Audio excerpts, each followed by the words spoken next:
de noite pelas calçadas, andando de esquina em esquina. Não é homem nem mulher, é uma trava feminina. Parou em todos os edifícios, mostrou todos os seus orifícios. Ela é diva da sarjeta, o seu corpo é uma ocupação. Garagem, esgoto. E pro teu desgosto, tá sempre em desconstrução. Nas ruas pela surdina é onde faz o seu salário. Aluga o corpo a pobre rico, endividado, milionário. Não tem Deus, nem pátria amada, nem marido, nem patrão. O medo aqui não faz parte do seu vil vocabulário. Ela é tão singular, só se contenta com plurais. Ela não quer pau. Ela quer paz. Tão invisibilizada, tão escondida, tão apagada. A sociedade, por muito tempo, fez isso com as mulheres. Não se iluda. Essa escuridão que você está vendo é onde as mulheres trans e travestis estiveram por muito tempo. Embora hoje a gente esteja aparecendo, as mulheres trans e travestis ainda continuam invisibilizadas por diversas outras cores do arco-íris e das outras leis. E, há um tempo atrás, foi escrito um poema chamado O que é ser trans? Ser trans é ser Dandara, morta a paulada, sozinha e desamparada. Ser trans é ser Érica, espancada e jogada de um viaduto em Fortaleza, numa pancada tão forte que saiu sua massa cefálica. Ser trans é ser Kathleen, morta a facadas em Juazeiro do Norte, ficou sangrando até a morte e tão pouco foi escutado. Ser trans é ser a José, feliz e alegre, ainda viva, lutando por justiça e mais liberdade, esperando dar frutos depois da sua morte. Ser trans é estar com um sorriso no rosto todos os dias, mesmo sabendo que em todos os dias a morte bate a porta. E saber que essa morte não é natural, mas vem de um ser fatal chamado LGBT. Ser trans é ser resistência. E resistir em um país que mais mata mulheres trans, travestis e transgêneros no mundo. Dandara, Érica e Kathleen presente. Esse texto foi escrito há um tempo atrás e hoje ele vai ser reformulado. Ser trans é ser a profa Letícia, que estudou, batalhou, rompeu os muros que a sociedade a ela colocou e hoje professora da Universidade Federal do Piauí. Ser trans é ser Silvinha Cavalieri, que também rompeu os muros que a sociedade colocou e hoje é professora de letras. Ser trans é ser a Paula Costa, que também rompeu e hoje é assistente social. Ser trans é ser a neta que apareceu, está presente, está viva. E estudante de pedagogia e daqui a pouco formada. Brilharemos e o nosso brilho jamais se apagará, porque a travesti saiu do armário não só para arrasar, mas para destruir o patriarcado, o imperialismo, o capitalismo e tudo aquilo que se levantar na nossa frente. Porque o pé das travas é gigante e o pisão não é menos, o pisão é grande. Boa noite a todas, todos e todes. Sejam muito bem-vindos.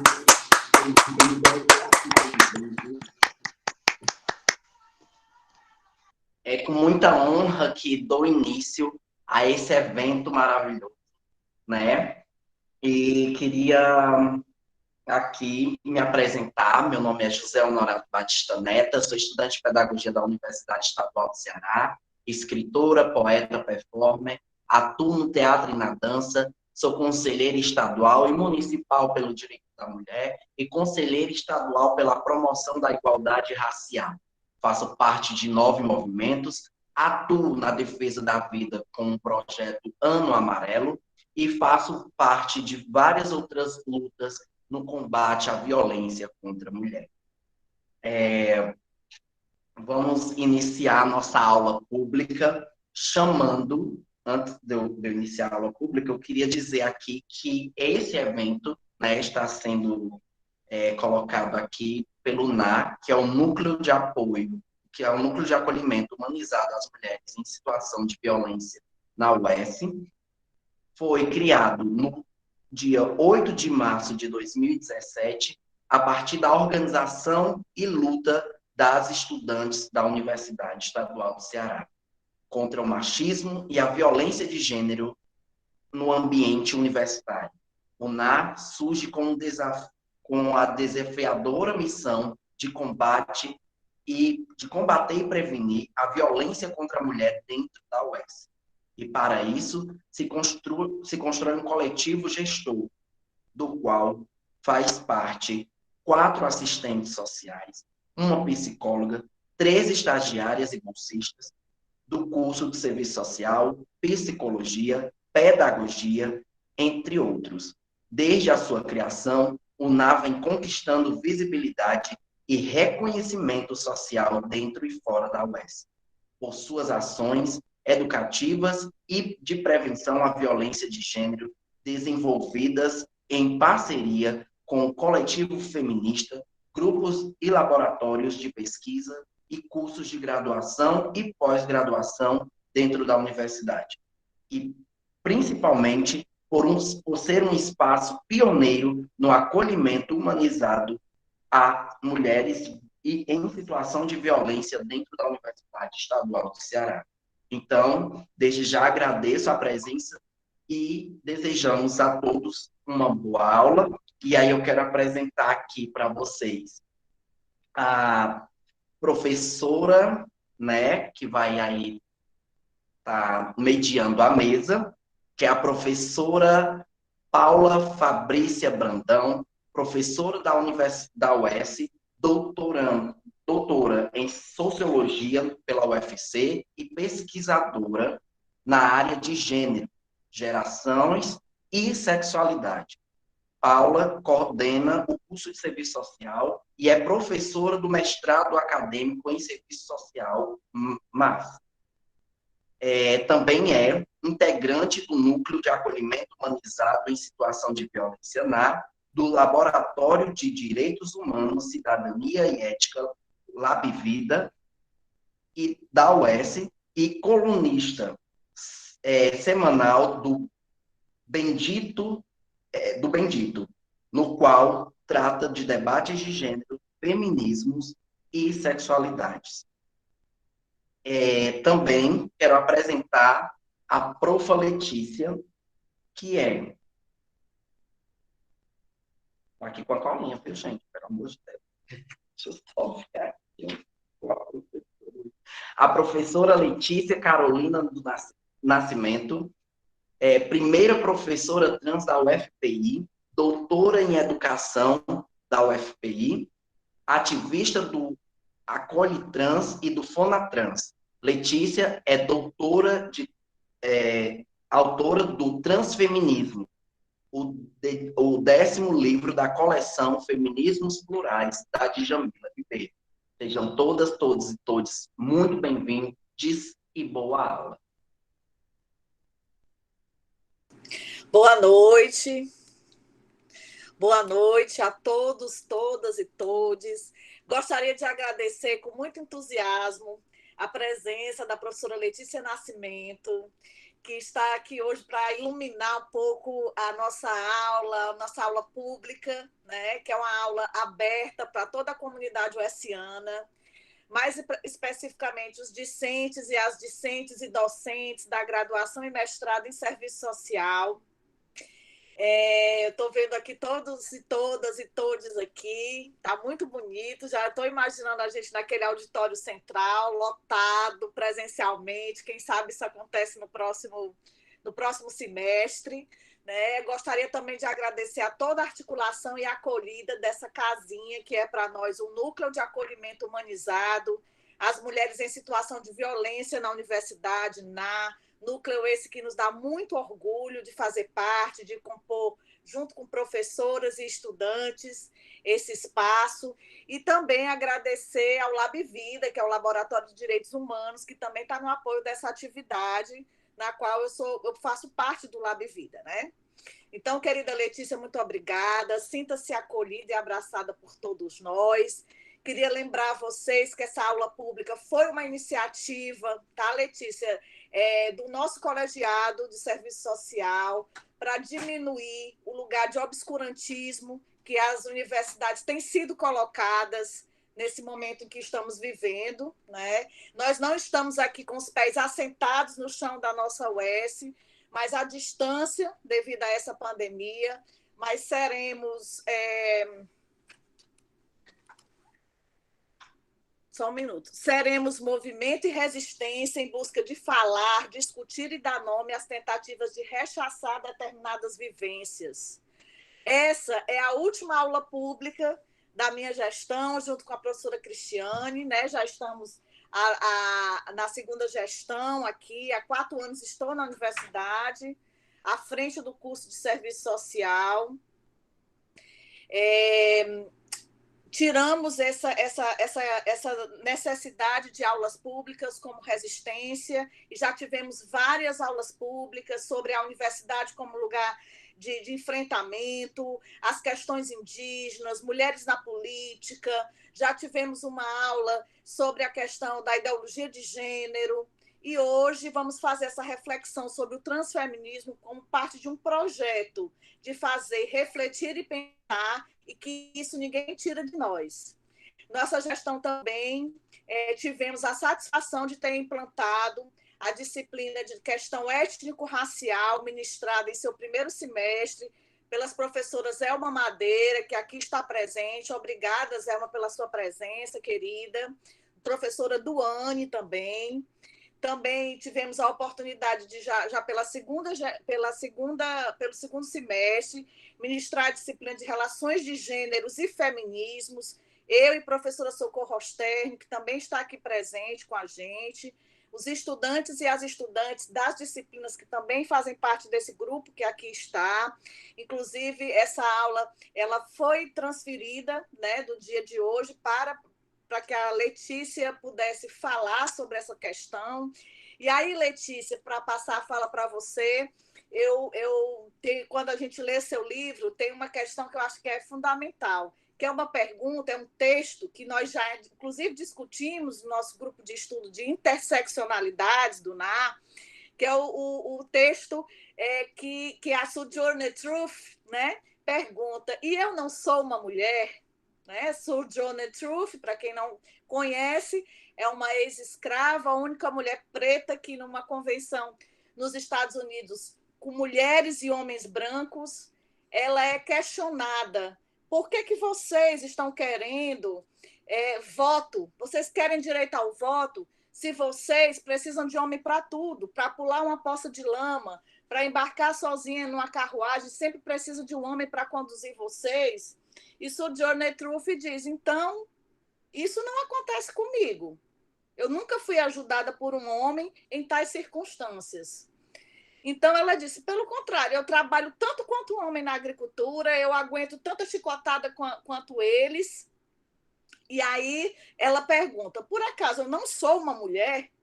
E essa questão ela fica nos revisitando a cada leitura do texto, a cada vez que a gente interpela. E Letícia Nascimento faz uma interlocução com essa autora, acrescentando: e eu posso ser uma mulher? Professora trans da Universidade Federal do Piauí, escritora do livro Transfeminismo, foge aos determinismos biológicos, que tentam aproximar, né, as nossas questões pelo essencialismo. Ela foge a isso. Mulher trans, negra e gorda, que são marcadores importantes para esclarecer e estabelecer seu lugar de fala.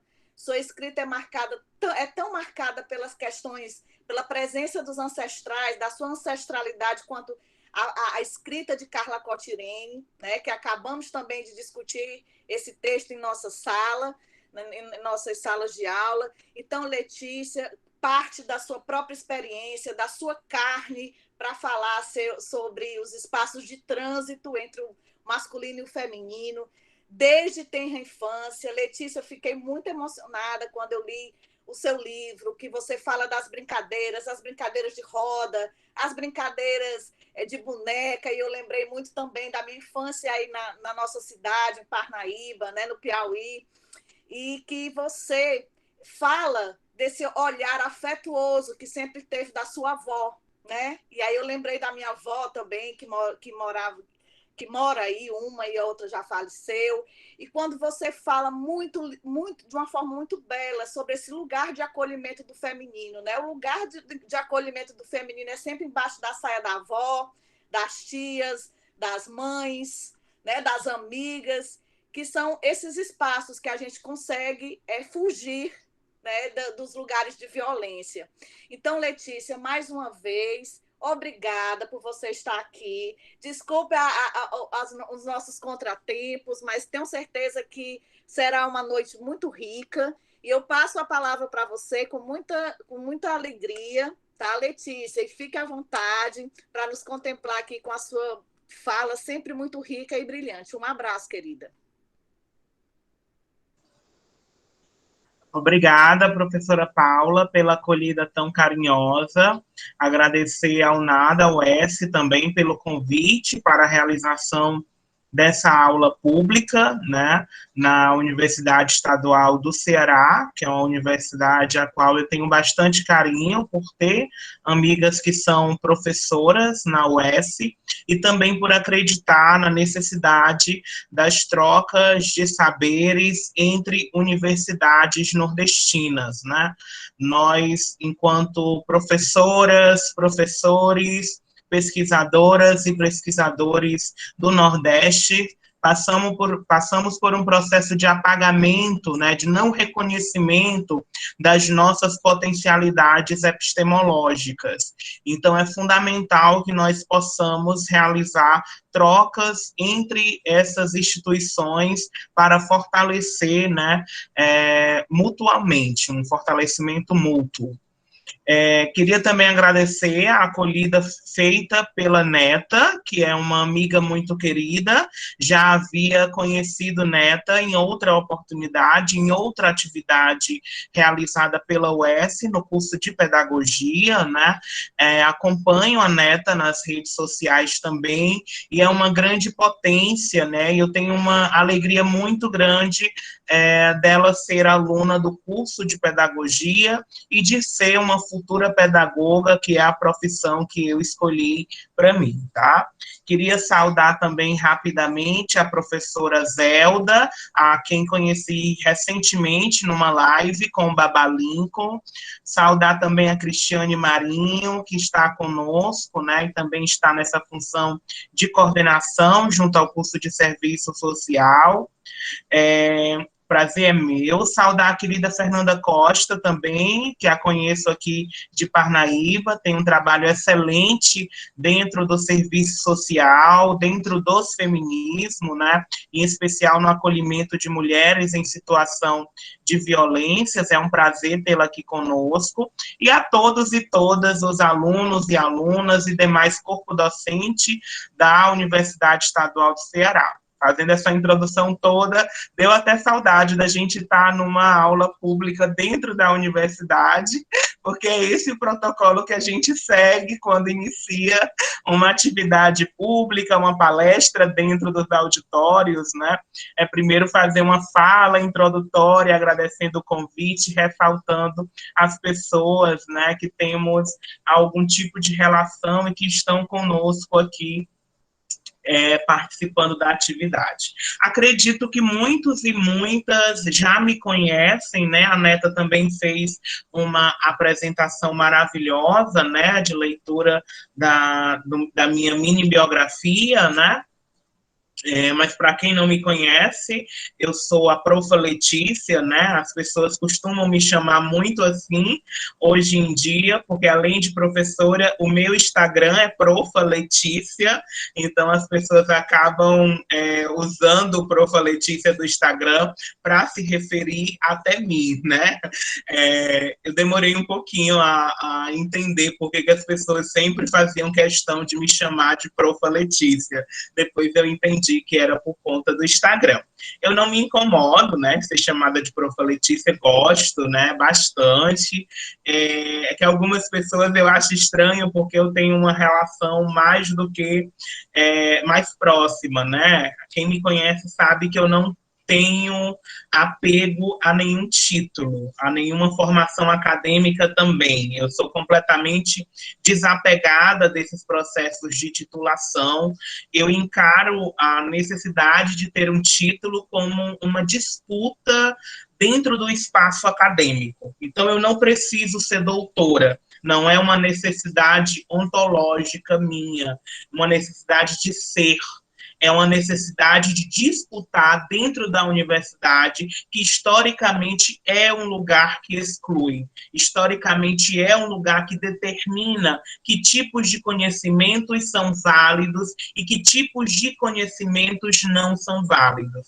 Então, estar dentro da universidade não é um anseio simplesmente pessoal, é um anseio coletivo, é toda uma coletividade que está representada quando eu chego na universidade como professora. Eu não sou apenas a Profa Letícia, eu sou todas as travestis. Eu sou Chica Manicongo, eu sou Yaya Mariquinhas, eu sou Fernanda Bevenuti, eu sou todas as travestis que me antecederam e que possibilitaram que eu hoje estivesse como professora. Porque antes de sermos professoras, muitas de nós, e ainda hoje, muitas de nós só tinham e só têm a prostituição como lugar de trabalho.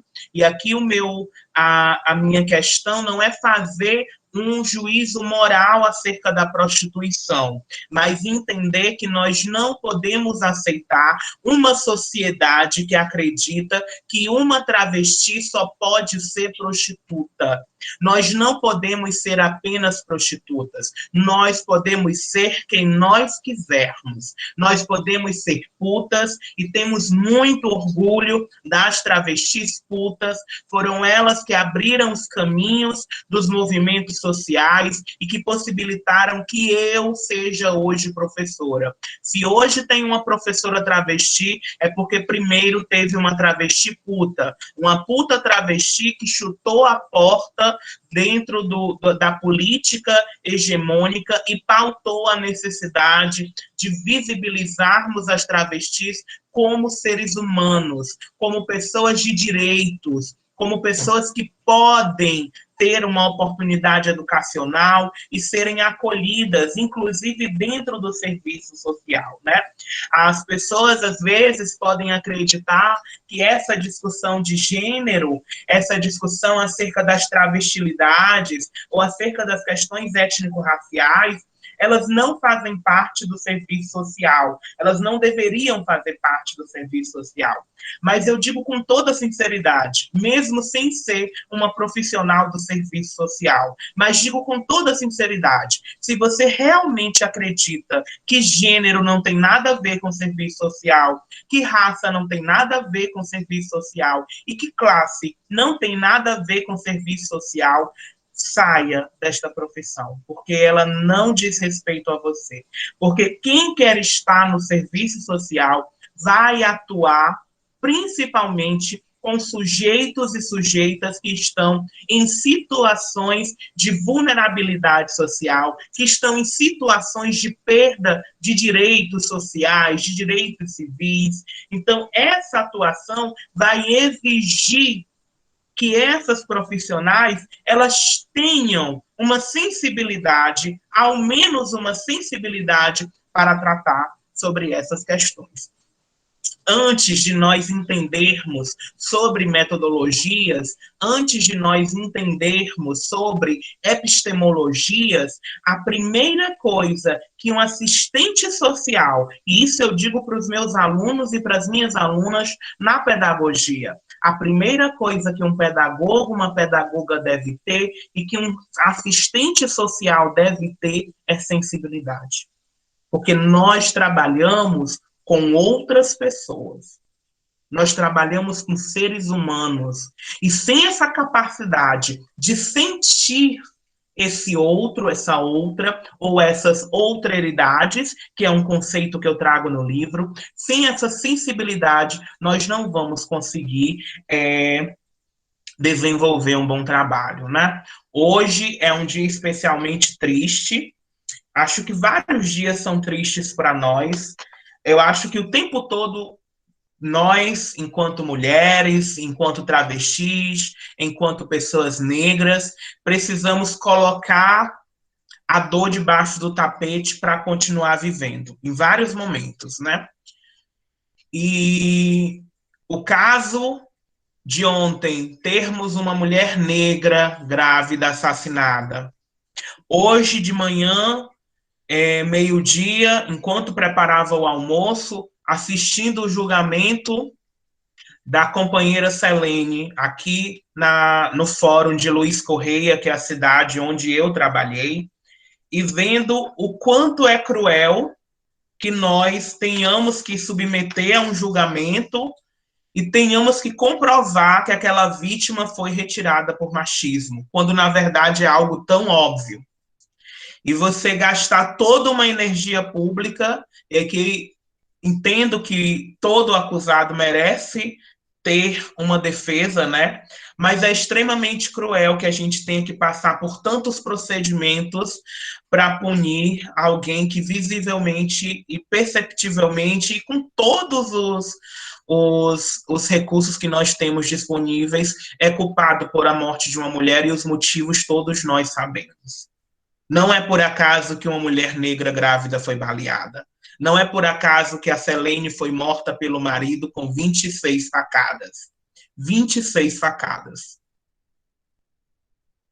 Não foi uma facada, foram 26. Esse tipo de violência, como a que aconteceu com a Dandara no Ceará, pedradas, pauladas, é suficiente para matar uma travesti? Não. A gente também grava ela sendo brutalmente violentada.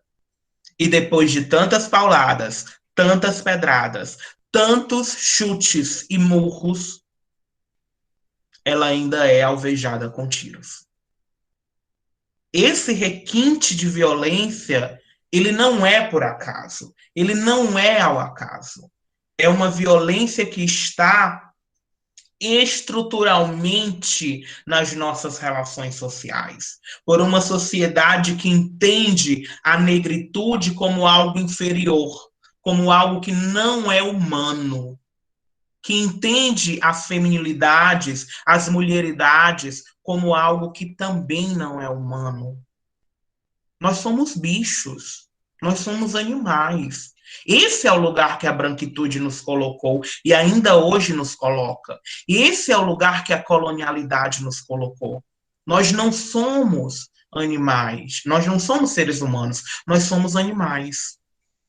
Nós somos bichos, né? Inclusive a Patrícia Hill Collins vai fazer uma discussão bem interessante, entendendo que as mulheres brancas são animais de estimação, mas continuam sendo animais. E as mulheres negras são aqueles animais que a gente pode criar no quintal. É uma outra classe de animal. Mas somos todas animais. Somos todas animalizadas enquanto mulheres. Todas nós passamos por estas violências. E isso faz parte do serviço social.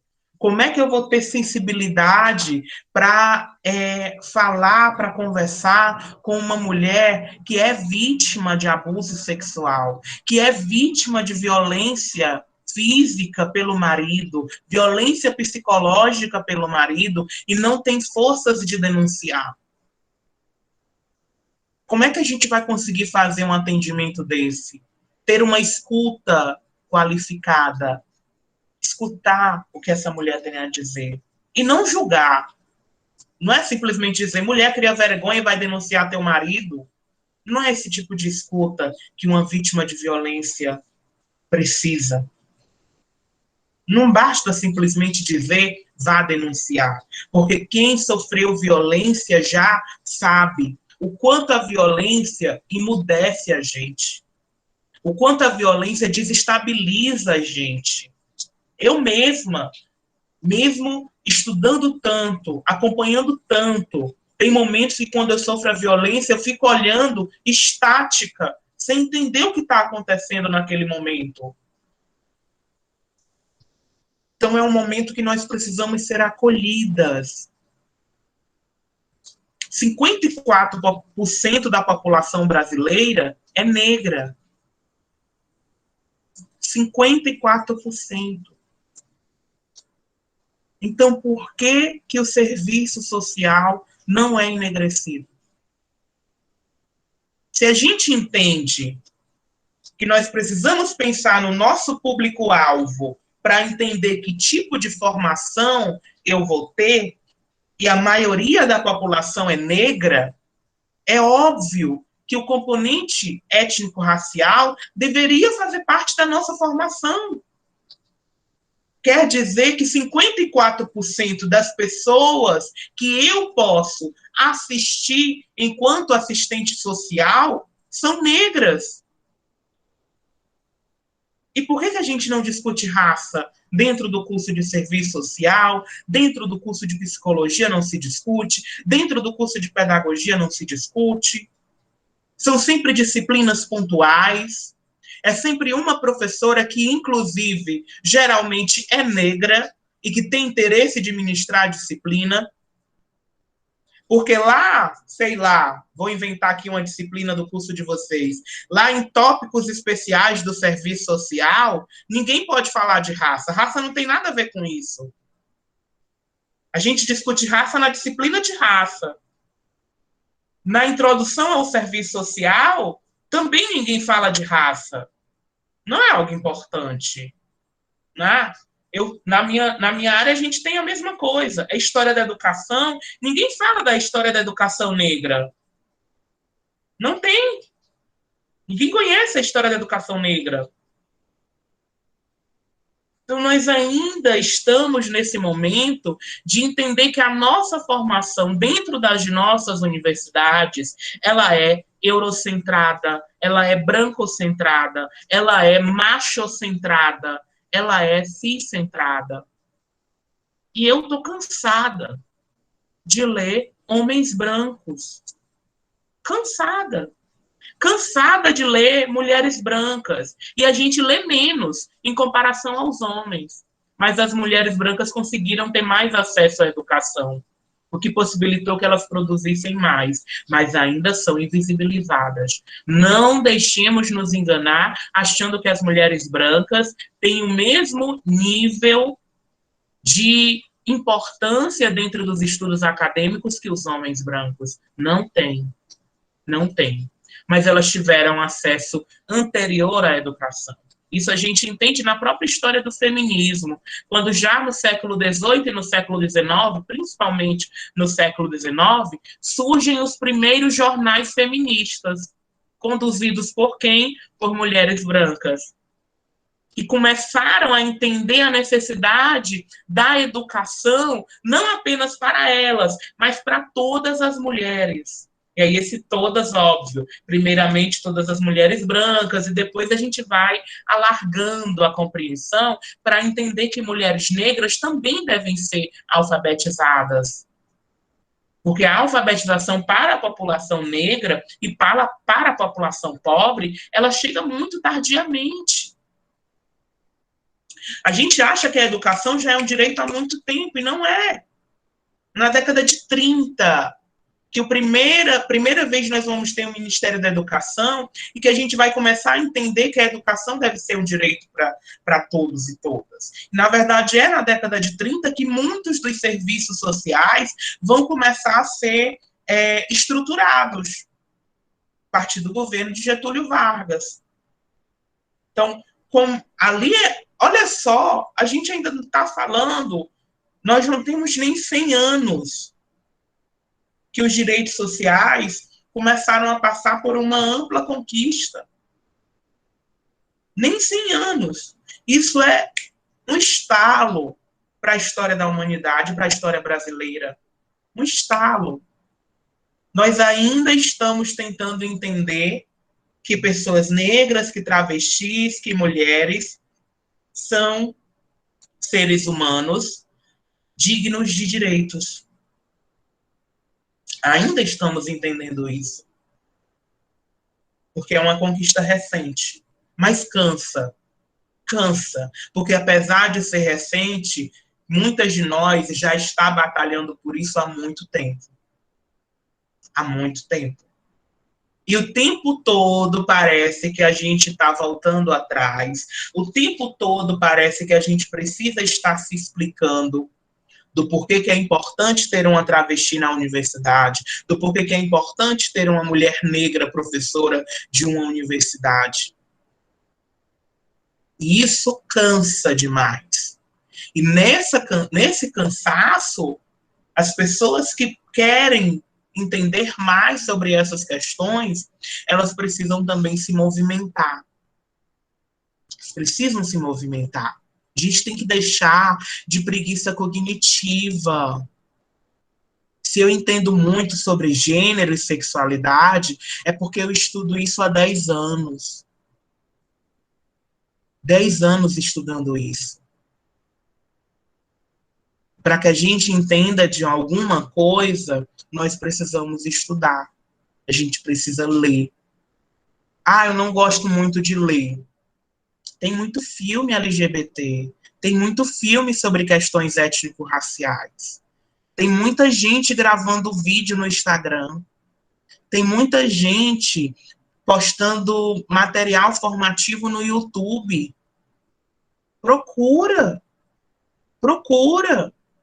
Aqui não tem nenhuma criança de 3 anos, de 4 anos e 5 anos de idade, não. A maioria aqui já é adulto, adulta. A grande questão é o que nós estamos fazendo para entender mais sobre diversidades, para entender mais sobre raça, sobre gênero. O que é que nós estamos falando para pressionar os nossos professores e o nosso curso para ter essas discussões? Por que que no meio de uma aula a gente não pergunta mesmo na maior, professor, professora, e esse negócio aí que você está falando, se for uma pessoa negra, muda? Professor, fala mesmo, faz a pergunta na maior. Deixa o professor se embananar. O professor tem que saber que ele também não sabe de tudo, e se ele não sabe de tudo, ele também precisa correr atrás. Faz os corre, porque nós estamos fazendo os nossos corres. Quem me acompanha nas redes sociais sabe o quanto a minha agenda é lotada de palestra. Toda semana, no mínimo 2.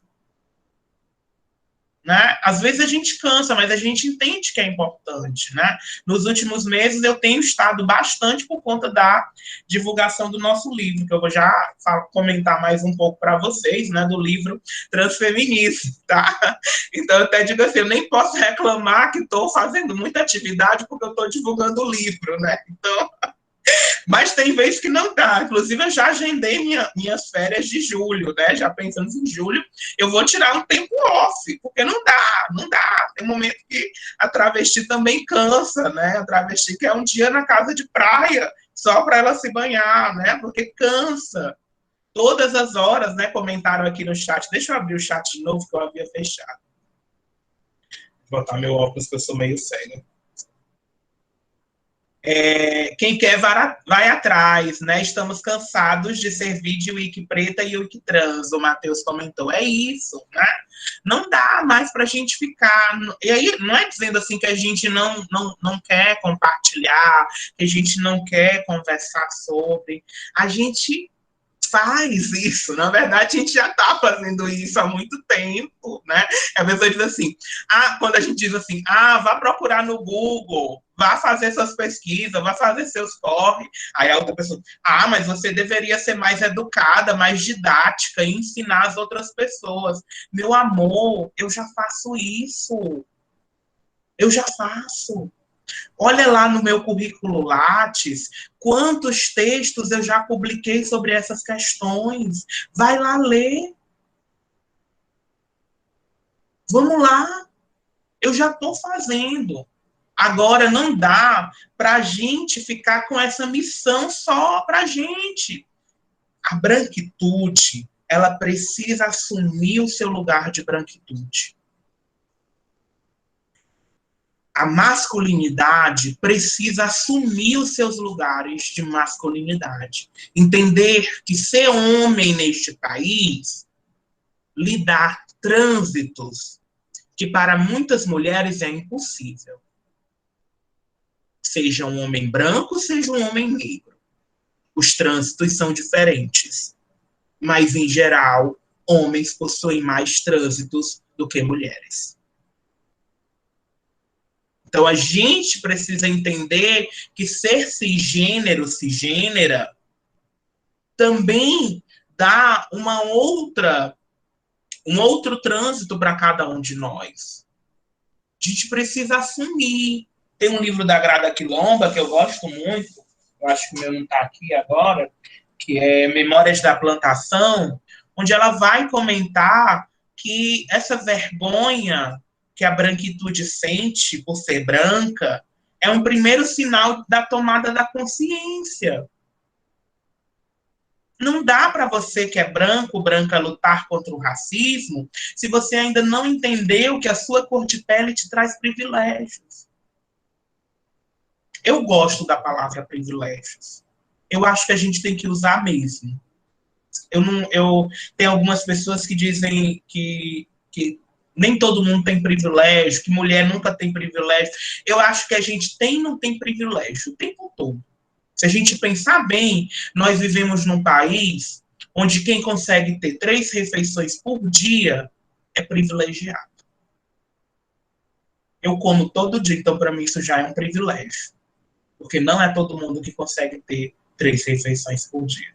Professora, a senhora é travesti, negra, está dizendo que é privilegiada? Sou. Nesse quesito de classe, eu sou muito privilegiada. Muito.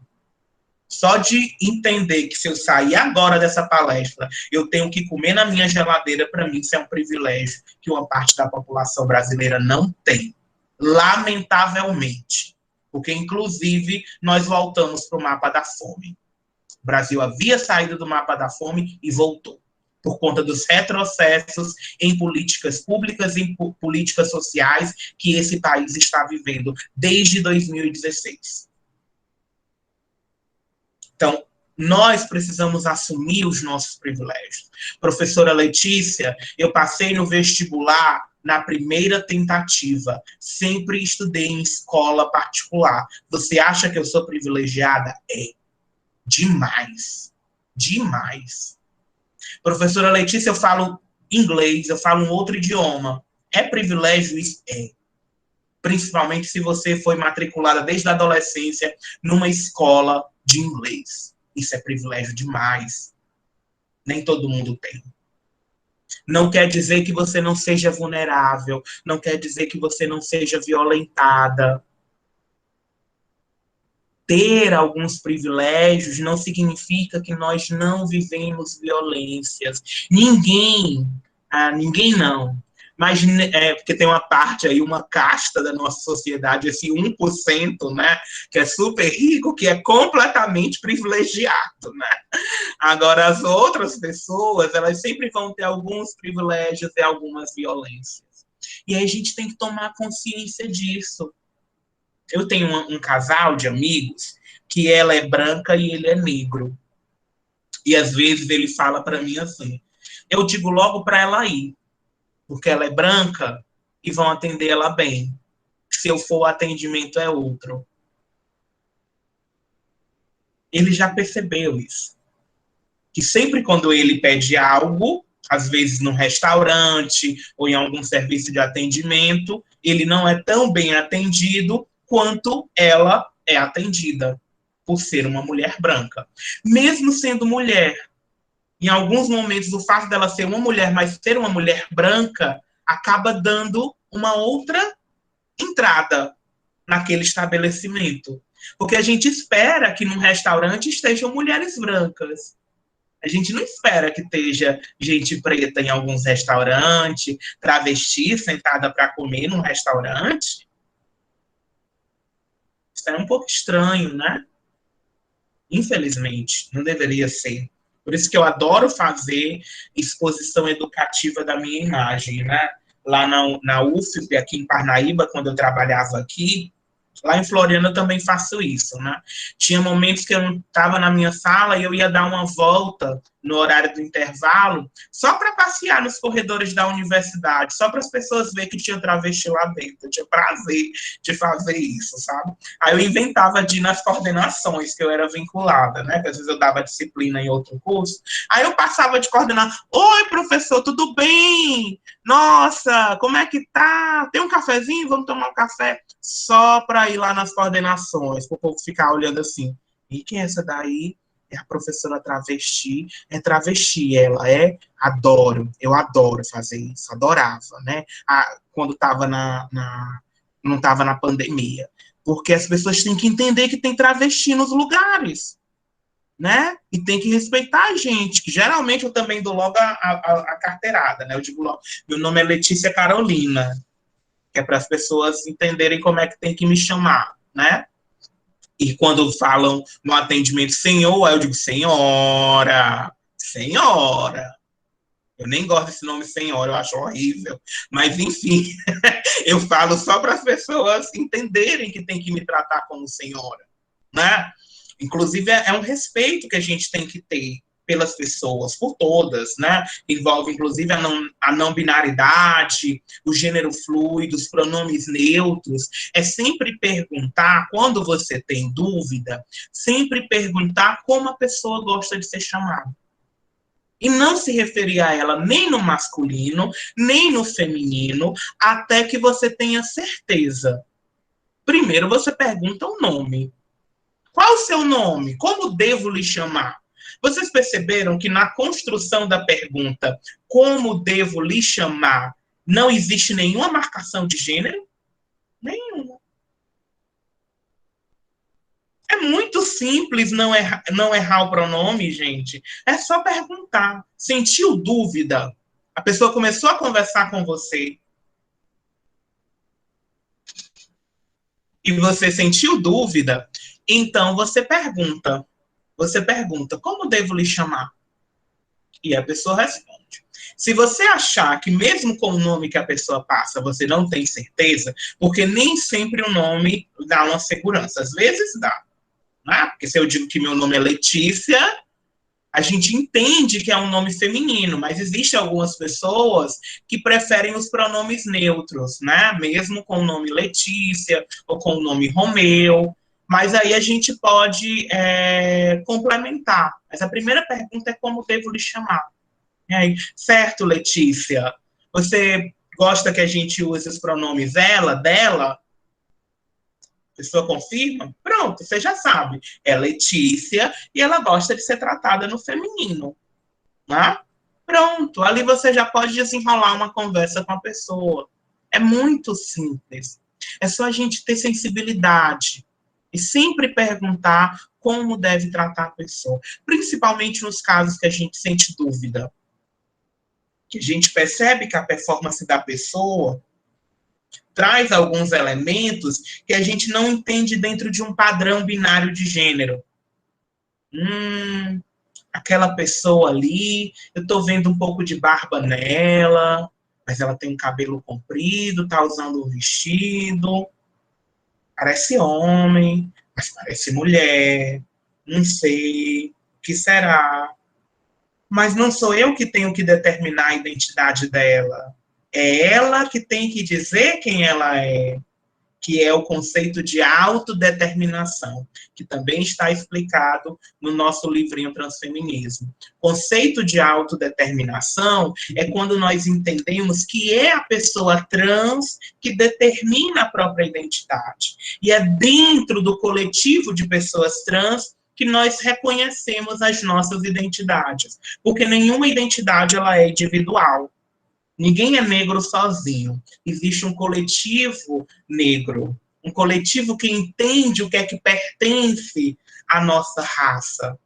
Do mesmo jeito são as travestis e as transexuais.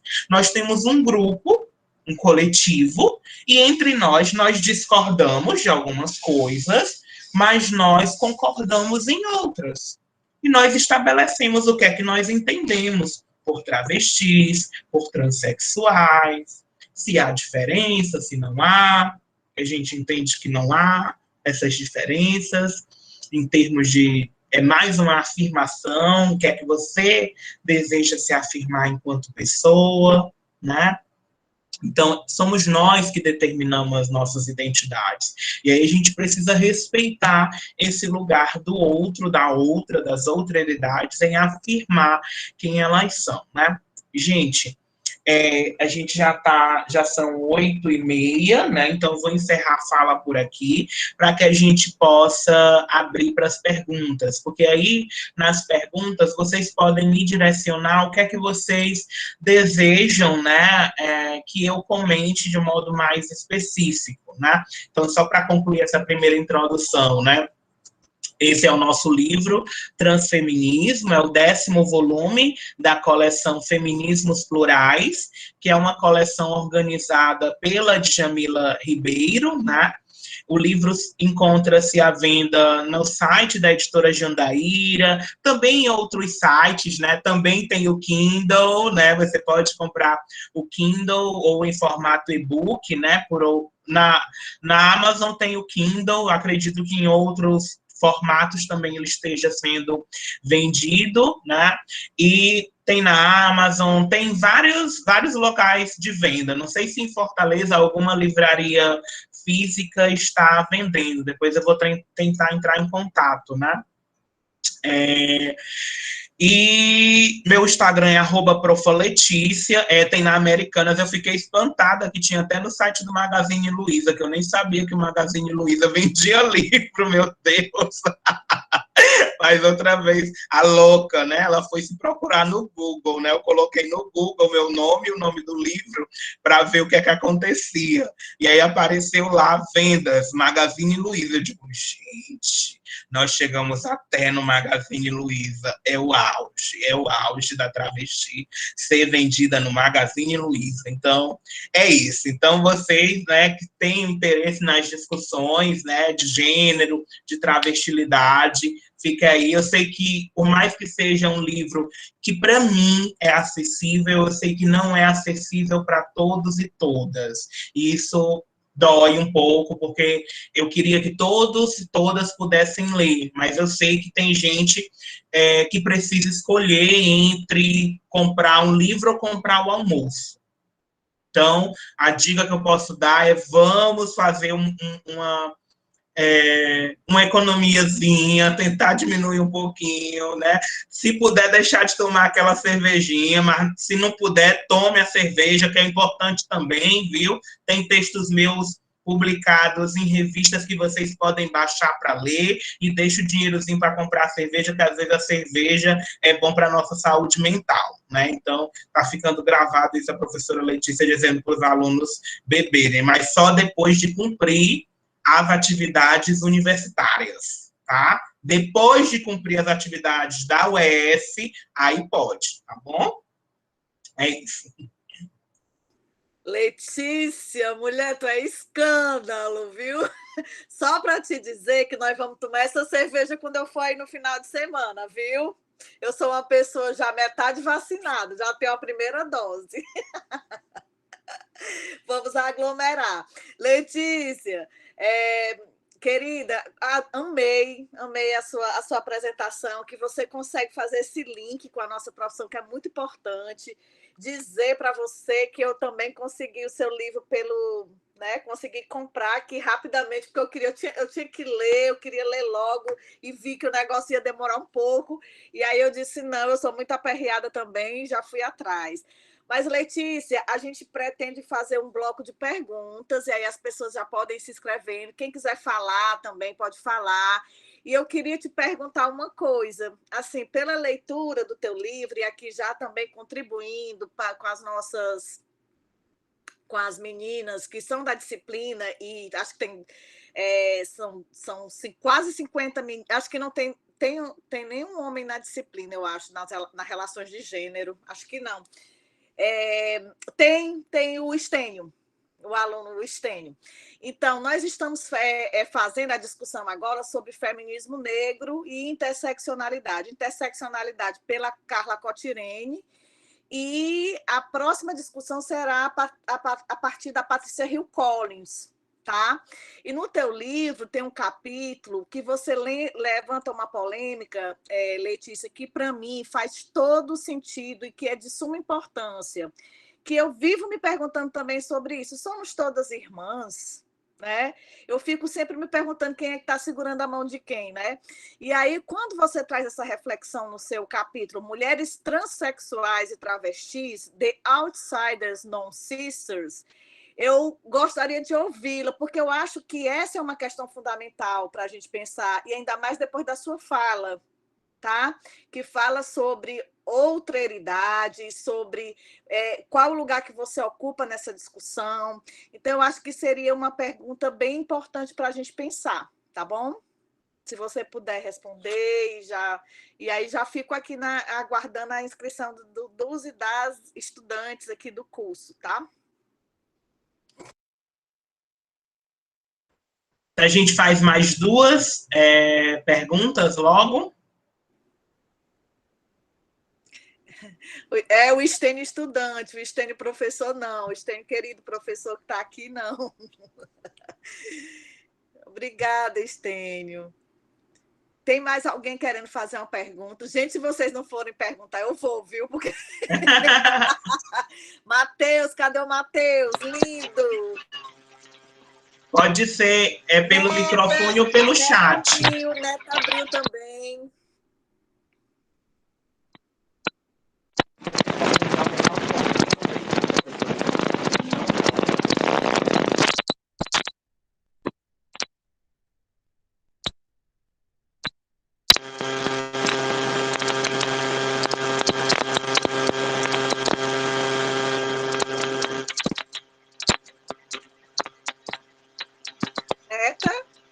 Acho que a Neta não tem que... Neta, seu áudio não tá bacana. A gente não consegue lhe ouvir. Melhorou agora. Não sei se você está tentando... Estamos, agora melhorou, Neta. Então, eu estava dizendo que vamos fazer perguntas no chat, ou então liguem o microfone e falem por aqui, né? A professora Letícia não morde a não ser que ela, né? Não sei que vocês peçam, elas não é da morde da lei, porque é assim, às vezes as pessoas têm medo de perguntar as coisas para a gente, enquanto mulheres travestis, enquanto mulheres, enquanto negras e negras, porque é levantado um projeto falido de educação na nossa sociedade, e que a sociedade ela tem preguiça de ler, ela tem preguiça de buscar informação, ela tem preguiça de aprender. E aí eu gosto muito dessa questão da gente construir o conhecimento para o outro, né? Eu acho muito interessante quando a professora Letícia ela traz essa questão, porque eu vou num viés e ela vai em outro, né? Mas é o mesmo viés. Ela constrói os conhecimentos e deixa lá os conhecimentos, e eu acho que é super válido de buscar, e eu sou daquelas que ainda estou construindo um conhecimento, vou chegar nesse nível de dizer meu amor, falar no Google, né? Mas ainda estou naquela da partilha do saber. E uma pessoa fez uma pergunta no privado que ela gostaria de saber um pouco mais sobre a sigla LGBTQIZ+.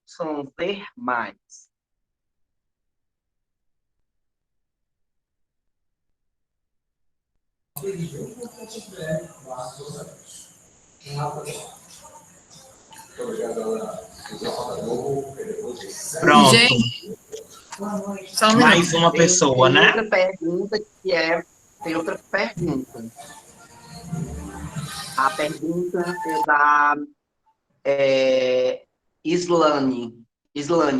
Professora Letícia, como você percebe a interseccionalidade na sua atuação profissional e nas suas vivências?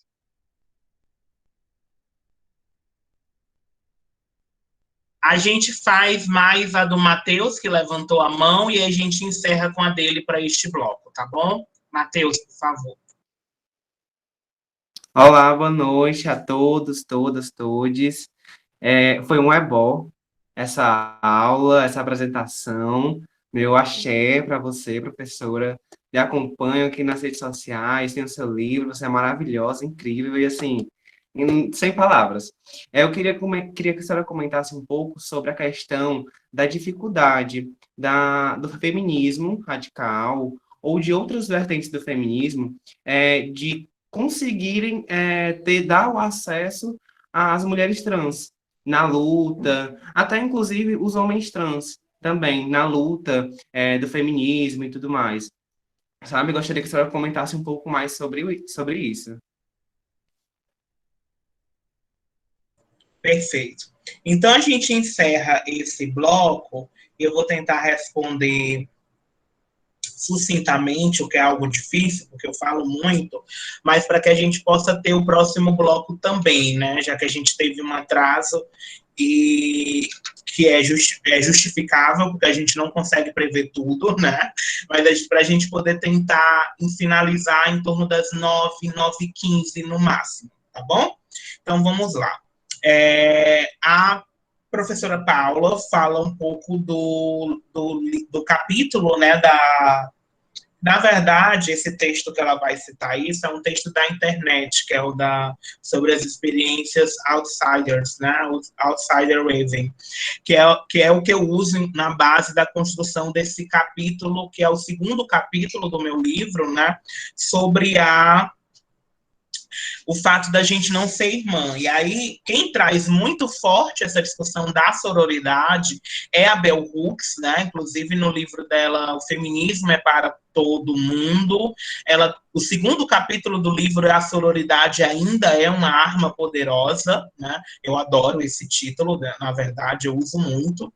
E aí, e ela também problematiza isso, né?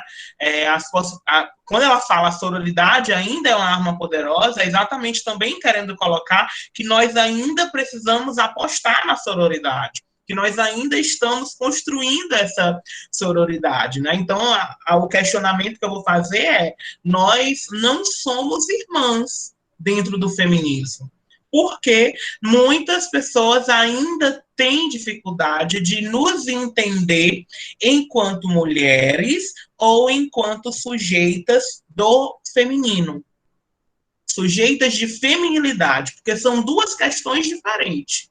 A primeira é se uma travesti ou uma transexual ela quer se determinar mulher, porque nem todas nós nos determinamos enquanto mulheres, ou e outras se determinam enquanto mulheres. Então, eu, por exemplo, sou uma mulher travesti. Eu sou uma mulher travesti. Existem outras que se reivindicam apenas como travesti e se identificam dentro de uma identidade feminina. Então, uma coisa é pertencer às mulheridades. Outra coisa é pertencer às feminilidades. E feminilidades são diversas. Eu não estou aqui falando de feminino como aquele feminino padrão. Eu posso ser feminina com meu cabelo curto, com minha perna não depilada. Eu continuo me sentindo feminina. Tá? Então, essa feminilidade, ela também está em desconstrução, né? Mas, por que eu entendo a travesti dentro da feminilidade? Porque, apesar de muitas de nós travestis não se considerarem mulheres, nós nos consideramos dentro de um tratamento feminino, usando banheiro feminino, usando nomes femininos, então nos reconhecemos dentro da feminilidade, só não reivindicamos a mulheridade. porque a gente entende a travestilidade como um outro gênero. Porque isso de entender que só existe gênero masculino e gênero feminino é uma construção social e política. Não é algo natural. É uma construção, tá? Eu não vou poder discutir tudo isso agora, porque levaria muito tempo, mas no livro, né? Agora aquela que faz o spoiler do livro e manda as pessoas comprarem, né? Ou seja, ficou curiosa? Compra, gata. Compra o livro que tá tudo aqui, tá bom? Lá eu explico direitinho o porquê que nós entendemos que gênero é, na verdade, uma construção cultural. Inclusive, está no primeiro capítulo, então nem vai precisar ler o livro todo para descobrir, não. Depois do primeiro capítulo, espera-se da leitora que ela já consiga entender isso, tá? Então, vai lá ler que vai dar certo, tá bom? E aí, não ser reconhecida dentro de uma feminilidade ou dentro da mulheridade nos retira a possibilidade de sermos consideradas irmãs. E aí é que entra essa categoria de outsiders weaving. Outsiders, em inglês, quer dizer de fora, algo como estrangeira, ou seja, aquela que está de fora. E o weave é o com. Então, quando a gente coloca, eu sei que é difícil para os meninos da tradução fazerem, desculpa, a tradução de termos em inglês, né, passar toda essa ideia. Também não sei se nós temos com pessoas que estão que precisam, né, dessa tradução, mas eu peço desculpa, né, às pessoas que estão precisando da tradução e podem ter o entendimento comprometido por conta da tradução do inglês. Mas é um termo que eu utilizo em inglês, né, e estou tentando explicar da melhor maneira possível para que todos possam nos ouvir e nos entender, tá bom? Então, é alguém que está de fora, mas está dentro, ou seja, é aquela pergunta, o outsider weaving, é aquela pergunta da Sojourner, e não sou eu uma mulher? Ou seja, eu sou mulher, eu não sou mulher. Dizem que ter vagina significa ser mulher, mas eu tenho vagina e não sou tratada como as mulheres brancas. Sou tratada diferente. Então, eu sou mulher ou não sou mulher? Então, é uma estrangeira de dentro. Ela é estrangeira dentro do próprio grupo.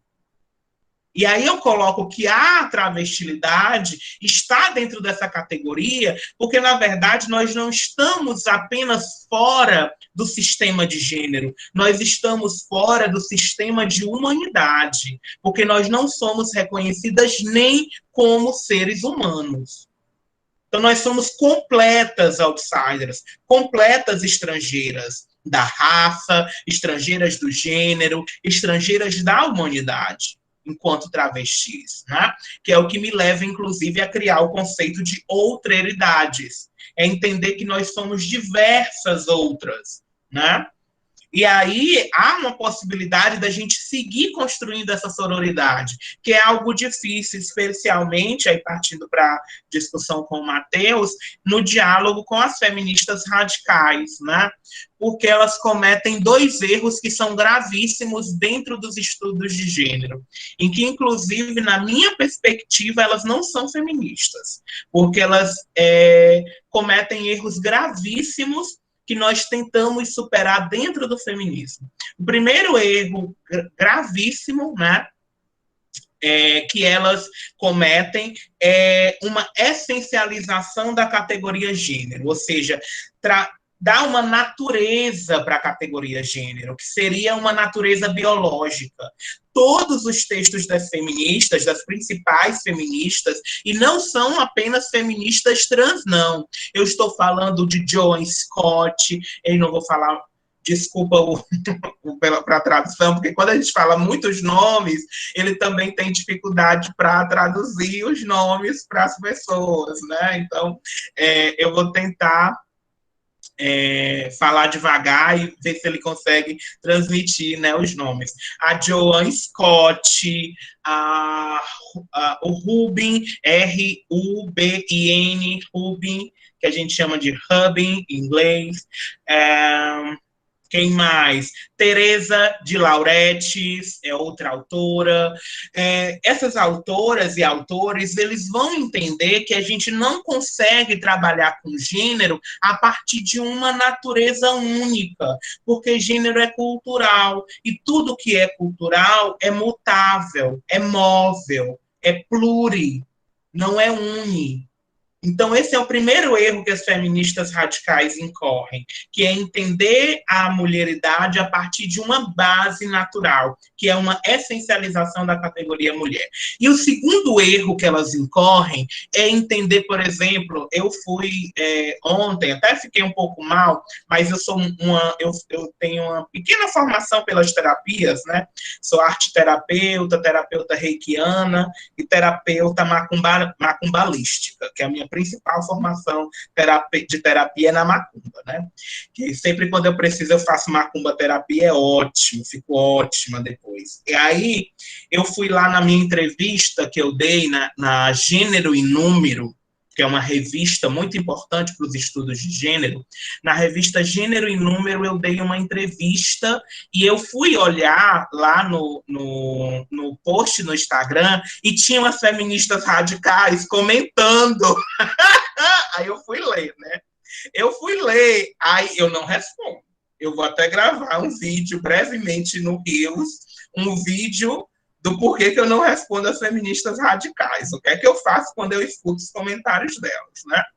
Mas os comentários eram do tipo, elas não podem, porque ainda tem isso, elas não tratam a gente no feminino, elas tratam no masculino, que é um desrespeito. Percebam, eu posso discordar com você, mas eu posso lhe respeitar nesse processo de discordância. Então, elas nos chamam no masculino, o que é uma ofensa. Você pode dizer, Letícia, para mim você não é uma mulher, querida. Percebam que ela diz que não acredita que eu sou uma mulher, mas me trata no feminino. Mas geralmente ele vai dizer, querido, você é um homem. Justamente para nos ofender, né? O que para mim já esvazia qualquer possibilidade de diálogo. Porque não há diálogo onde não há respeito. O respeito, ele mina o diálogo, né? A falta do respeito. E elas vão dizer assim, você não pode ser considerada mulher porque você não vive pobreza menstrual. Eu fico pensando assim, quer dizer que todas as mulheres vivem pobreza menstrual? Não. Então, quem não vive pobreza menstrual não é mulher. Você não pode ser mulher porque... Aí vão citar, você não sabe o que é abortar. Quer dizer que todas as mulheres passam pela questão do aborto? Não. Elas tentam universalizar a categoria mulher. Nós somos diversas. Nenhuma mulher é igual a outra. Então, quando você exige que todas nós compartilhem uma única experiência, você está impossibilitando a reunião das categorias das mulheridades e das feminilidades, porque não existe um único atravessador. Se fosse por isso, as mulheres negras tinham se separado do feminismo mesmo, porque elas entendem que as mulheres brancas vivem experiências que as mulheres negras jamais conseguem. E mesmo assim, a parte das mulheres negras se entende enquanto feministas. As mulheres lésbicas do mesmo jeito. E do mesmo jeito as mulheres trans. A gente vai entender o quê? Olha, galera, negras, lésbicas, brancas, ricas, pobres. Galera, vamos juntar bem aqui. Nós somos mulheres, vivemos a feminilidade, mas somos todas diferentes.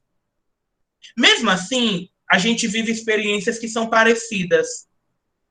A gente pode criar um movimento só nosso a partir dessas experiências que a gente tem parecida? Isso é o feminismo.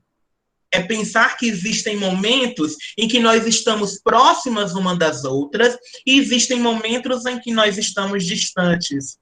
E que, apesar de estarmos distantes, existem momentos de diálogo. Isso eu explico lá na entrevista Gênero e Número, da Gênero e Número também. Se vocês quiserem dar uma lida na entrevista, tá bem bacana, tá? Que é até bom para a própria publicação, né? Dar um view lá. Gente, eu já estou discutindo aqui o tempo demais, mas eu vou deixar, o próximo bloco vai existir.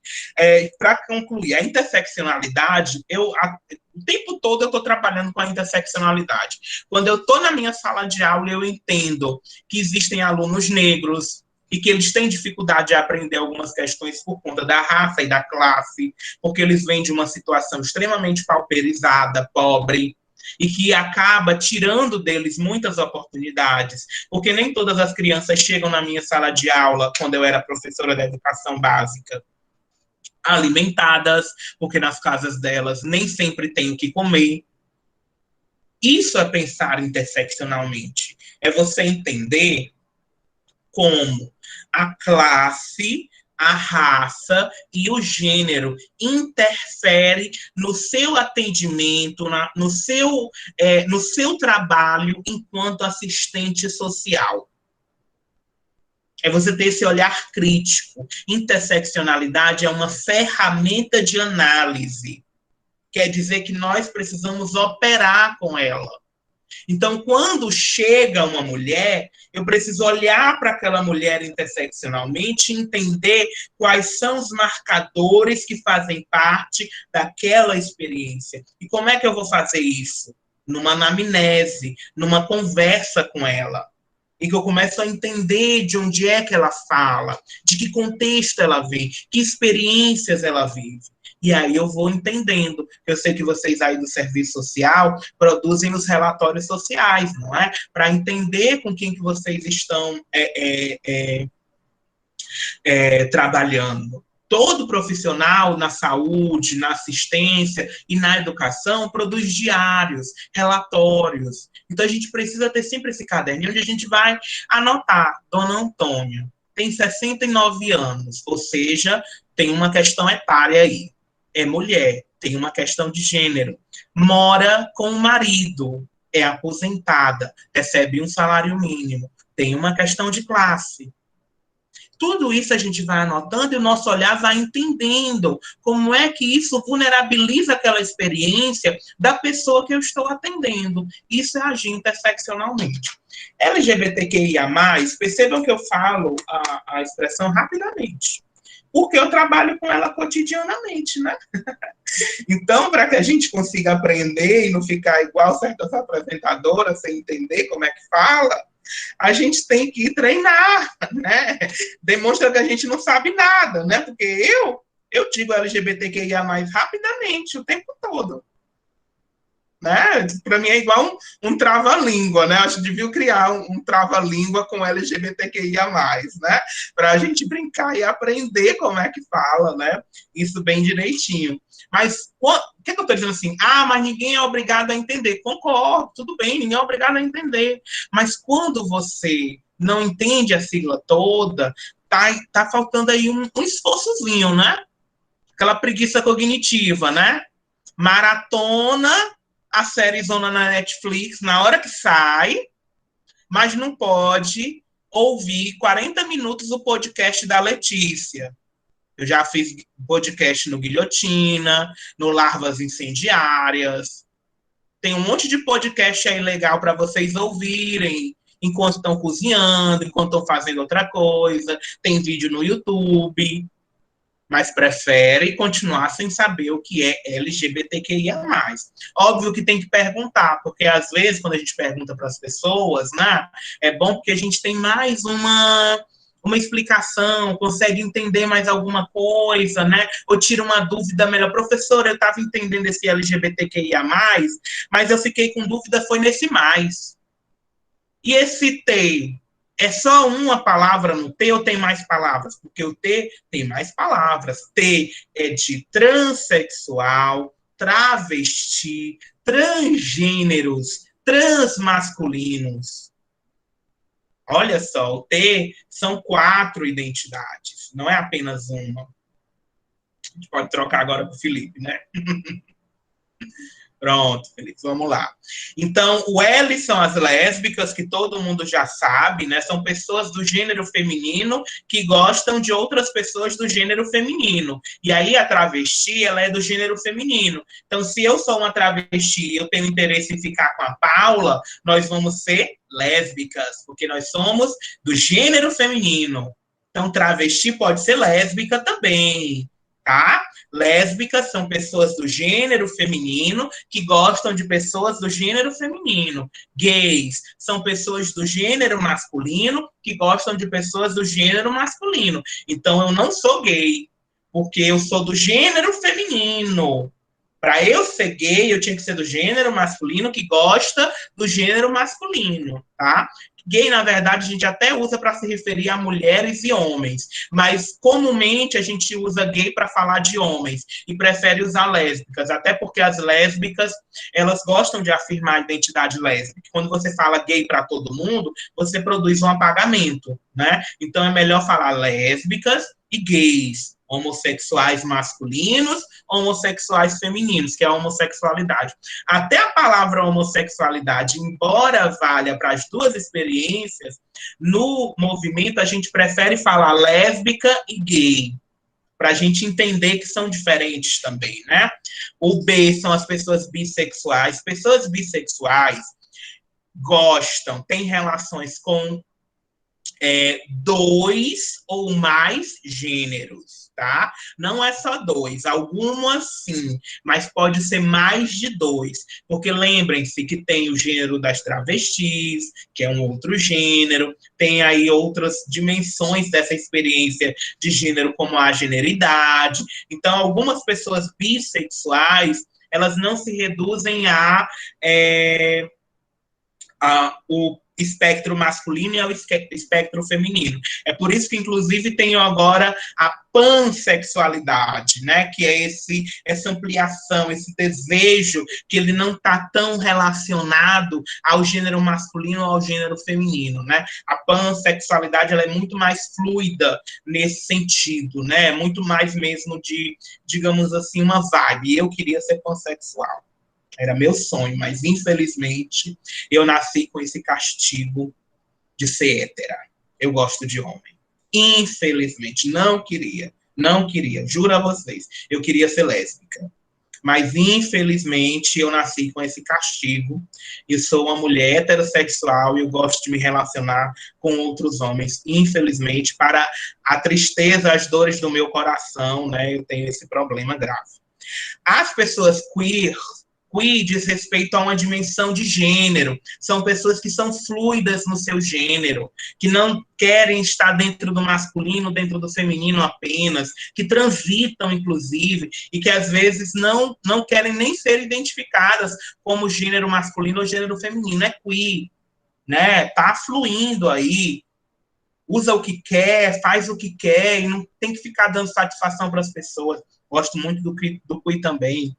E é do intersexualidade, são aquelas pessoas que anatomicamente, né, morfologicamente, apresentam em algum nível a sua genitália, o seu aparelho reprodutor com algumas ambiguidades. Então, elas nascem com um encontro entre o masculino e o feminino ali nos genitais. Né? E aí é uma discussão muito intensa, mas eu indico o Instagram da Carolina Yara, que é co-vereadora pelo pessoal de São Paulo. Ela é maravilhosa. Tem um texto também do Amiel Vieira, que é muito bom para entender mais sobre intersexualidade. O A é das pessoas agêneras, que são pessoas que não querem se entender dentro de um gênero, né? A pauta delas é que são pessoas transgêneras, tá? De certo modo. Porque as pessoas agêneras, elas não são cisgêneras. E o transgêneras, pessoas transgêneras, é todo mundo que não é cis. Então, as pessoas agêneras não são cis. Logo, são pessoas trans, tá bom? E o mais é porque não para por aí. tem muita coisa para vir, porque nós somos pessoas muito inventivas. Eu espero que depois tenha mais letras e mais coisas, porque é muito chato a gente achar que a gente só pode ser homem e pode ser mulher. É tão legal a gente achar, a gente entender que a gente pode ser várias coisas e que a gente pode, inclusive, acabar com esse negócio de gênero e construir outros gêneros, né? Então, assim, o mais é aquele ponto da revolução, onde a gente coloca assim, o horizonte está aí para a gente desbravar, para a gente desconstruir e para a gente ter mais e mais coisas, né? Como é legal hoje em dia a bissexualidade ganhando uma forma e as pessoas entendendo o movimento bissexual, que há muito preconceito com a bissexualidade, e a pansexualidade também ganhando força, ganhando forma. Eu, pelo menos, apesar de ser hétera, eu sou muito, eu gosto muito de entender as discussões da bissexualidade, da pansexualidade, porque não é a minha experiência. Então, eu tenho que ouvir essas pessoas. Inclusive, eu peço desculpa se eu tiver falado algo errado sobre a bissexualidade, sobre a pansexualidade, porque não é a minha experiência. Então, eu estou tentando aprender sobre isso também, porque a gente é cobrada muito, enquanto pesquisadora trans, de gênero, sobre essas questões, mas a gente se esforça muito para aprender sobre tudo, porque minha área de estudo, na verdade, é transfeminismo, pensado por mulheres travestis e transexuais. Todas as outras demandas eu entendo porque eu fico pesquisando, ou eu fico ouvindo outras pessoas, tá?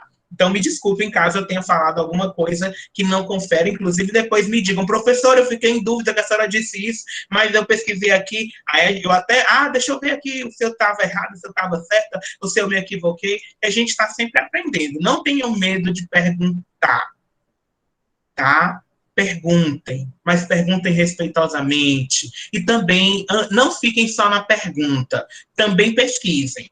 Porque às vezes a gente também tem por onde pesquisar. Vamos fazer só um bloco, eu usei o tempo todinho, que era para a gente estar encerrando, né? Mas porque eu falo demais, desculpa. A gente faz mais um pequeno bloco, eu tento ser bem objetiva para a gente encerrar, porque eu sei que todo mundo deve estar cansado, né? Já são 9 horas da noite, né? Mais um bloquinho aí para a gente encerrar. Se tiver pergunta, também não se sintam obrigados e obrigadas, não, Letícia, viu? A gente já levantaram até amanhã, mulher. Eu já mandei até buscar a cerveja aqui para a gente ficar até amanhã de manhã. Ei, mas tem duas pessoas que levantaram a mão, e tem também pergunta aqui no chat. Eu vou ler logo a do chat e vocês vão se organizando aí. Na verdade, tem várias perguntas, viu? Eu vou ler aqui uma e aí você vai, eu acho que, Letícia, nesse fechamento, vai contemplando as perguntas, encaixando uma na outra, vendo o que pode ser dito, né, Letícia? A professora Socorro Stern, que é nossa professora, foi minha professora, é uma das pioneiras da discussão sobre feminismo e gênero ainda nos anos 80, ela vai me matar, porque eu disse isso, mas ela nos inspira a estudar gênero, feminismo há muito tempo, quando nem se falava nisso ainda na universidade. Então, ela faz a seguinte pergunta, é um comentário também. Letícia, boa noite, excelente reflexão. Butler fala em ilusão da essência para dizer que os atores sociais acreditam e passam a performar um modelo de crença, para dizer que o corpo é histórico e não natural. Sua fala me lembrou a dificuldade de rompermos com a ilusão da essência, concorda? Aí, me ajuda, Neta, nas perguntas, que você viu outras. Eu só vi essa. Paula, tem da Islândia. Lá em cima. Da Islândia. Isso. Pode ler, Neta.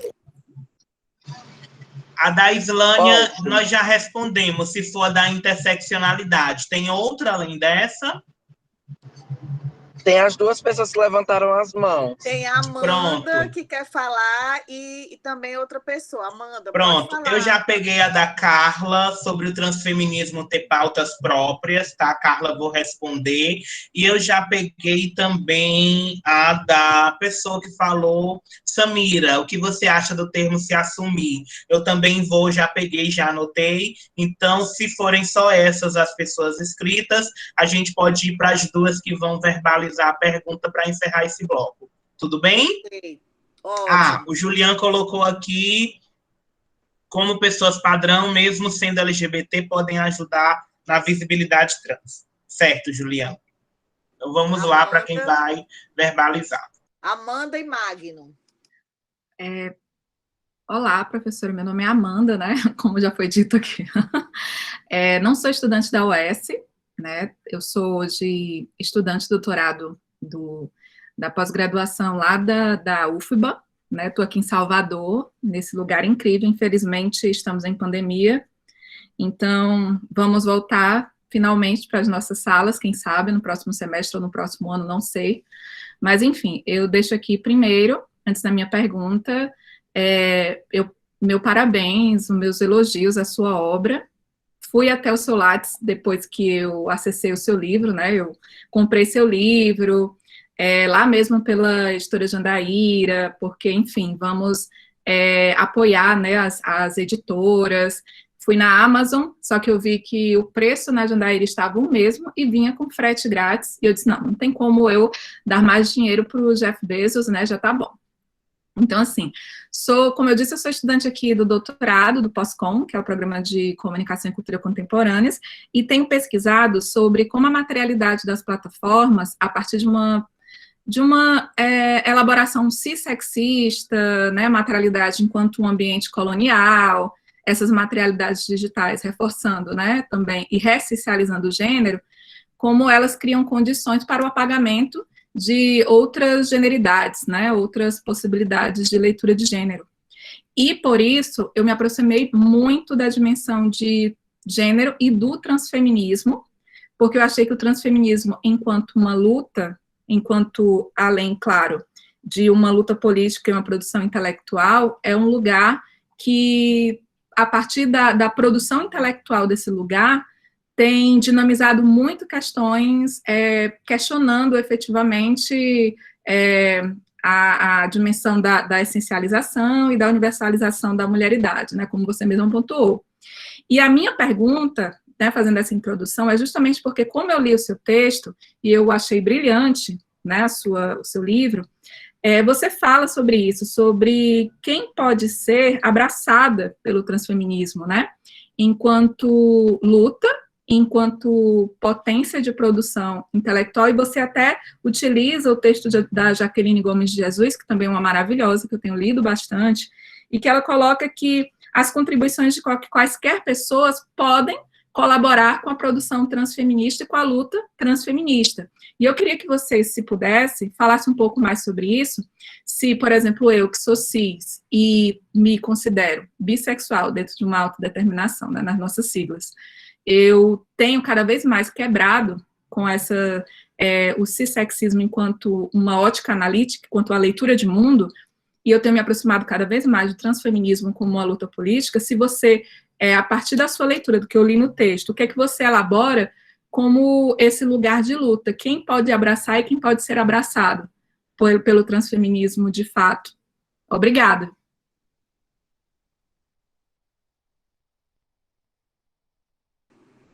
Magno? Oi, boa noite. Licença, gente. Tô um pouco nervoso porque eu tô me tremendo, porque, enfim, admiro muito a Letícia. E quando eu soube que ia ter essa aula, eu fiquei, meu Deus, a Letícia. Enfim, eu li o seu livro e eu queria que a senhora pudesse destrinchar um pouco a questão do gênero e do sexo. Tipo, a do gênero já é mais clara sobre a questão de ser algo cultural, mas a questão do sexo que a gente coloca como algo fixo e que não pode ser mutável. Que a senhora até faz um link com o pensamento da Linda, que é que ela diz que é como se o sexo fosse um cabide e o gênero fosse uma roupa que a gente poderia botar em cima do cabide e a gente poderia mudar a roupa do cabide e tal, mas o cabide não poderia ser mudado. E eu gostaria que a senhora pudesse meio que falar um pouco mais sobre a questão do sexo não ser algo definitivo e que está sempre ali e nunca vai ser mudado. Enfim, é isso. Obrigado, gente. Obrigada, Magno. Tão lindo, Magno, né, Letícia? Letícia, deixa eu te fazer só a pergunta aqui da professora Cristiane Marinho, que está aqui com a gente também. Obrigada, professora Cristiane Marinho, um abraço. E ela está perguntando aqui para fechar, a gente pode puxar essa pergunta. Letícia, como você percebe a neoliberalização dos movimentos ligados ao LGBTQI a mais? Isso. Certo, gente. Então vamos lá. Deixa eu ver se eu entendi também o que é que eu coloquei aqui, que eu já anotei, eu mesmo já esqueci o que eu botei, mas enfim. Vou tentar aqui lembrando de tudinho. Primeiro, do se assumir. Eu acho, eu gosto de usar a expressão, não é que eu goste, porque assim, a gente critica muito. E eu acho que tem sentido as críticas, mas dentro da nossa sociedade ainda há esse processo de se assumir, porque há um momento em que a gente afirma publicamente a identidade ou que a gente não afirma. Então, eu queria viver numa sociedade onde nós não precisássemos nos assumir, mas infelizmente nós vivemos em uma sociedade onde o assumir-se é um processo político. E isso faz parte, inclusive, da trajetória do movimento LGBT, em alguns textos sobre a epistemologia do armário também, que eu discuto isso, inclusive, na minha dissertação, que eu acredito que até o final do ano eu esteja publicando a dissertação.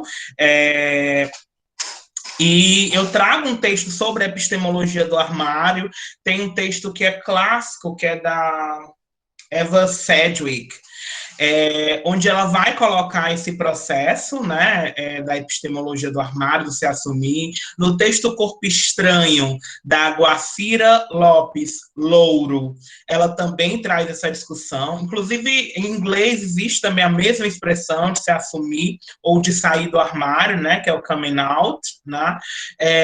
Então, é algo que está dentro do movimento LGBT. Então, às vezes a gente critica assim, não devia ter, não precisava, não. Gente,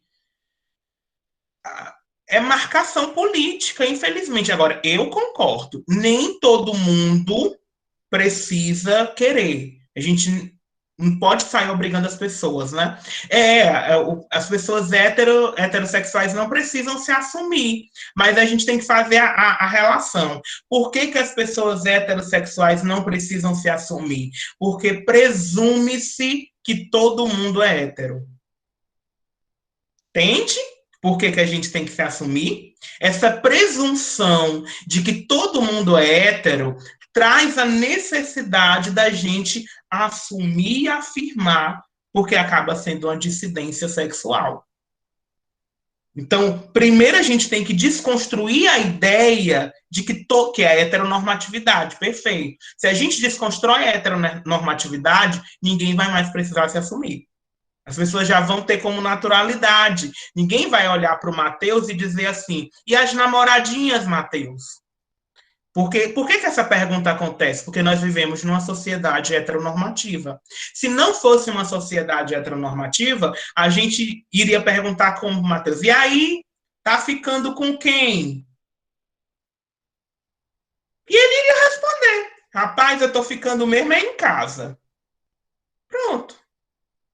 Mas não, a gente parte do princípio de que a Paula tem que gostar de homem e o Matheus tem que gostar de mulher. Isso é heteronormatividade. Então, eu concordo que nós não deveríamos ter a necessidade de se assumir. Mas numa sociedade heteronormativa, assumir-se é político. É extremamente político, necessário e importante. Inclusive, aqueles que não se sentem à vontade, eu super entendo, ninguém é obrigado a sair do armário.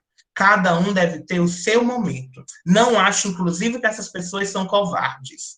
Porque ninguém sabe o sofrimento que é estar dentro do armário. E outra, existem armários bem felizes, viu? Tem gente que está aí no armário, viu, que é cada experiência dentro desse armário, meu amor, que você que está fora nem está tendo. Então, vamos entender como é que as sexualidades elas são diversas, tá? Deixa eu ver aqui que eu anotei, meu Deus, eu já não sei mais nem o que foi que eu anotei. A ilusão da essência, que foi a pergunta da professora, eu esqueci o nome dela agora, gente. Professora Socorro, maravilhosa. Eu amei, professora, essa discussão da ilusão da essência, que mexe muito com a pergunta do Magno, né? Do gênero e sexo, né? Porque é isso, a gente tem essa ilusão, eu até costumo dizer que essa ideia de dizer eu sou é um vício de linguagem, ninguém é, nós não somos, porque o verbo ser, ele é um verbo da essência. Eu sou. Nós não somos, nós estamos sendo. É o devir, como Deleuze vai falar, é o constante vir a ser, né? Então, eu estou sendo negra, porque o modo como eu era negra quando eu tinha 18 anos é completamente diferente da maneira como eu vivo minha negritude agora. E eu me tornei negra aos 18 anos de idade, porque antes dos 18 anos de idade eu não tinha consciência de que eu era negra. Percebem que não é uma essência, nem a raça é uma essência? Existe um momento onde nós nos descobrimos negros e negras. Primeiramente pela boca dos outros, que começam a chamar a gente de preto, de macaco. É como a gente começa a perceber. Ih, tem alguma coisa errada, diferente comigo. As pessoas me chamam de macaco o tempo todo. O que será? A gente começa a construir a identidade étnico-racial da gente aí. Né? Então, essa ideia de que as nossas identidades elas são naturalizadas, elas são essência, é algo que a gente deve romper. Eu gosto muito do texto que o Magno citou, da Linda Nicholson, que é sobre essa questão do gênero como o sexo como um cabide, né? Que, inclusive, para mim, o texto da Linda Nicholson deveria ser lido pelas feministas radicais, né? Alguém até colocou feministas ortodoxas, né? Elas se entendem como radicais. Eu também não acho nada radical o que elas fazem, né? Enfim, até eu uso, às vezes, de vez em quando eu falo isso, de que o transfeminismo faz uma crítica radical, aí eu fico assim na minha cabeça. Menina, se disserem, acharem esse radical relacionado ao feminismo radical, tu tá frita, né? Mas eu entendo o radical também como isso, como uma crítica que vai até a raiz, né? E o transfeminismo faz uma crítica radical ao sistema sexo-gênero. Porque entende-se o gênero como cultural e o sexo como biológico. E aí, na verdade, Linda Nicholson, Dora Haraway, e lá vai eu falar o nome, é difícil para o menino traduzir, meu Deus. Gente, desculpa mais uma vez. Eu sempre peço desculpa porque eu acho importante a tradução. Eu acho que as pessoas que estão tendo acesso à tradução, elas têm que entender o que a gente está falando. E eu tenho que tentar, faz parte da minha prática, tentar ser mais inclusiva com as pessoas. Então, isso não é uma besteira, uma frescura. Eu tenho que me acostumar, tenho que ter esses nomes prontos para mandar, eu saber de quem é que vai fazer a interpretação para mandar a listinha de nomes. Eu tenho até que criar logo esse documento para as pessoas da tradução de Libras, para elas entenderem os nomes que eu posso utilizar e já se habituarem a esses, né? Isso, geralmente a gente digita no chat os nomes das autoras que a gente está citando para ajudar até as pessoas a entenderem, né? Mas é a Linda Nicholson, tá? Que eu já falei, a Linda, a Donna, que é com N, Donna Haraway, isso, Donna Haraway, Linda Nicholson, a Judith Butler, que é a mais conhecida, e a Teresa Lauretis.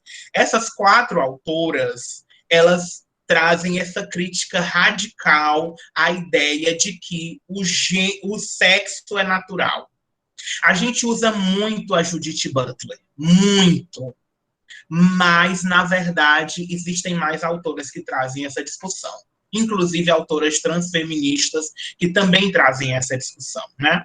E aí a gente vai entender o sexo como uma produção discursiva. Eu costumo dizer assim, alguém diz que isso é um pênis e que isso é uma vagina. Ninguém nasce sabendo o que é pênis e o que é vagina, porque há uma produção de sentidos. Entendem? Então, essa produção de sentido é uma nomeação, é uma prática discursiva. Então, o sexo ele não é natural. Nós vivemos numa sociedade que constrói essa noção binária de sexo e gênero. Tá? Isso eu discuto muito bem no livro, trago isso no primeiro capítulo, citando, inclusive, a própria Linda Nicholson, que é um dos textos que eu gosto bastante. E junto com o texto da Donna Haraway, porque, para mim, a Haraway, ela vai além, né? Ela pensa que o humano ele é completamente artificial, que eu concordo. A humanidade também é um conceito artificial, né? Sobre a pergunta da Amanda, né, eu concordo, Amanda, assim, eu tenho muito no livro, né, eu discuto muito com feministas negras, discuto muito também com feministas lésbicas, especialmente a Monique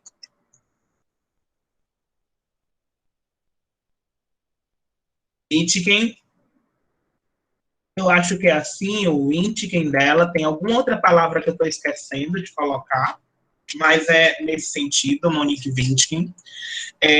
Eu cito muito o texto dela, que é uma feminista lésbica, né? E o feminismo negro também faz isso. E por isso é que eu tenho uma aproximação maior com esses feminismos também. Eu dialogo muito com as feministas negras, eu dialogo muito com as feministas negras. Não é à toa que o transfeminismo está numa coleção coordenada por uma mulher negra, né? Por uma feminista negra, que é a Djamila Ribeiro, né? Então, eu percebo que algumas feministas negras e algumas feministas lésbicas, elas também têm uma crítica contundente a esse processo de entender a necessidade de desessencializar o gênero, desnaturalizar o gênero. Mas é muito comum que a gente parta de um lugar naturalizado. Isso me irrita um pouco, mas eu entendo que nós estamos em aprendizagem, né? Então é muito comum a gente falar assim: mulheres são violentadas. Que tipo de mulheres são violentadas? São as mesmas violências? Essas violências são diferentes? Né? Então, isso é a necessidade de interseccionalizar, de desnaturalizar, é a gente deixar de produzir discursos universalizantes sobre nós mesmas. Eu concordo, eu não estou dizendo que não possa se afirmar que mulheres são violentadas, mas a gente precisa entender que existem grupos de mulheres que estão mais expostas a determinadas violências. E que, inclusive, existem sujeitas dentro do feminismo que não se reivindicam mais enquanto mulheres. E aí a gente continua utilizando apenas o termo mulheres, quando nem todas nós somos mulheres.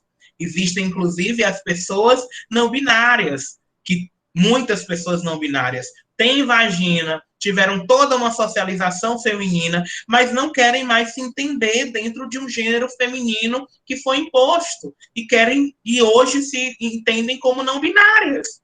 E aí você vai e tem um movimento que só entende mulheres. A Mana é não binária agora. Não é mulheres mais. E as travestis? Tem travesti que não se entende como mulher. E a gente continua essencializando. Nós, mulheres. Eu uso até em alguns momentos quando eu quero meio que chamar atenção para dar uma coletividade.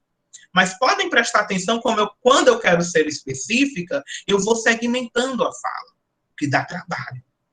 Quando a gente vai ler os textos da colonialidade, da decolonialidade, aí a gente vai ver lá o cis, hétero, branco, patriarcado.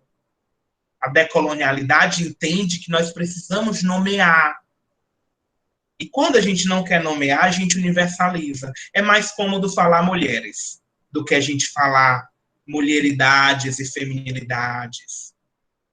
Tem que botar mais essa palavra agora. A gente quer sempre encurtar para universalizar as experiências. A gente precisa, quem busca interseccionalizar, precisa sempre estar nomeando interseccionalmente. Você vai em alguns textos meus, eu tenho que ficar escrevendo artigo, eu tenho que ficar copiando e colando. Eu mesmo acho chato, mas é necessário. Quando eu vou colocar lá normatividade, eu falo assim, normatividade não. Branco, cis, hétero, normatividade. Para entender todos. E no texto do Eu Não Vou Morrer, que além disso ainda tinha as questões da gordofobia, Aí lá eu tinha que colocar a branco, cis, hétero, magro, normatividade. 5 palavras para me referir à normatividade. Porque nós precisamos nomear as violências. Se não nomear, a gente vai estar ocultando, universalizando as experiências. Então, isso também é uma dica interseccional. Eu gosto muito desse texto também, Paulo, Eu Não Vou Morrer, inclusive, fica a dica, tá lá no na minha bio, né, tanto no currículo Lattes dá para acessar, tem no ResearchGate, já vai eu falando mais palavras, para o menino ter trabalho de traduzir. Eu tenho a rede, um perfil acadêmico, né, que tem alguns textos meus, mas pela minha bio do Instagram você consegue acessar os meus textos também. A Neta levantou a mão, a gente pode ouvi-la e aí encaminhar para o encerramento, tá bom, gente?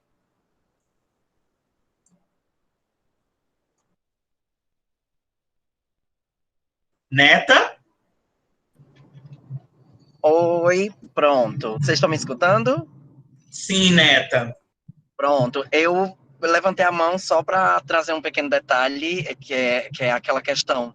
A gente fala muito sobre LGBTQIYZ+, e eu queria me disponibilizar. A gente sempre deixa nossas construções, mas quem quiser me procurar no Instagram, eu sempre estou compartilhando essas questões das letrinhas, né? Que até às vezes a gente, como bem trouxe a profa Letícia, a gente às vezes não está nem preparado, porque não é nosso local de fala. A gente é o T da LGBT, né? A gente não é LGBTQIYZ+.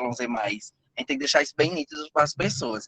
A outra é porque talvez eu caia, porque a internet está oscilando, mas já quero agradecer aqui tanto a sua presença quanto a presença da professora Paula Brandão, a professora Tereza, as meninas do NA, e o pessoal que entraram no link de outros estados, né? Assim como também a minha companheira maravilhosa, Isa Potter, que entrou aí transformando essa live internacional. Ela entrou lá da Itália, né? E também o meu professor de espanhol, o Pedro. Então, gratidão a todas, todos e todes.